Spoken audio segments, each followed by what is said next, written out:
ତ୍ରିଲୋଚନ ରଥ नुआपड़ा राजस्व अमला संघ नुआपड़ा शाखार सभापति आमे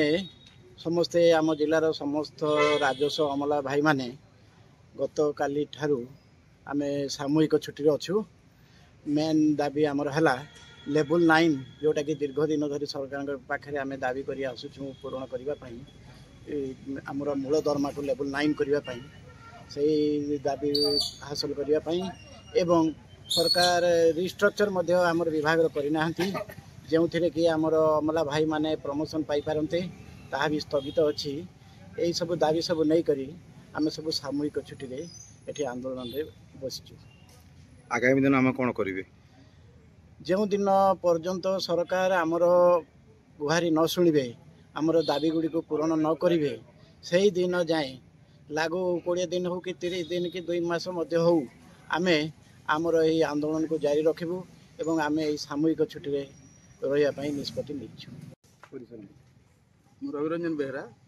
उपसभापति नुआपड़ा जिला राजस्व अमला संघ आमे गत काल ठार आरंभ होता आमर स्ट्राइक अनिर्दिष्ट काल पर्यंत हम बोली आमे निश्चित हो बसचु धारणा रे। आमर केवल नुआपड़ा जिला नुह आमर 30 जिलार सदर महकुमा आमर अमला माने एकत्रित होई समाने तांकर दाबी को पूरण करने से धारणा बसचंती। आमर मुख्य दाबी है आमर मूल दरमा लेवल 9 को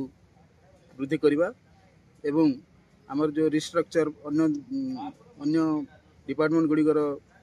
माने होई आस्थिले मध्य बर्तमान जाए हो सारी मध्य ए जाबत आमर दाबी पूरण होइनी आमर रिस्ट्रक्चर बर्तमान जाए पूरण होइनी आमर या बाहर भी आमर मुख्य दाबी गुड़ा रही आमर माने वर्ष को स्वास्थ्य बीमा 15 लाख एवं या सहित आहरी विभिन्न दाबी रही। आमर मुख्य दाबी यहाँ आमर हूँ रिस्ट्रक्चर आ मूल दरमा आमर लेवल 9 करवा आम स्वास्थ्य बीमा ये 3टी मुख्य दाबी को लेकिन आम आज समस्ते सदर महकुमा ठारे समस्त अमला भाई मैंने एकत्रित हो अनिर्दिष्ट काल पर्यंत ये धारणा दे बसी रही।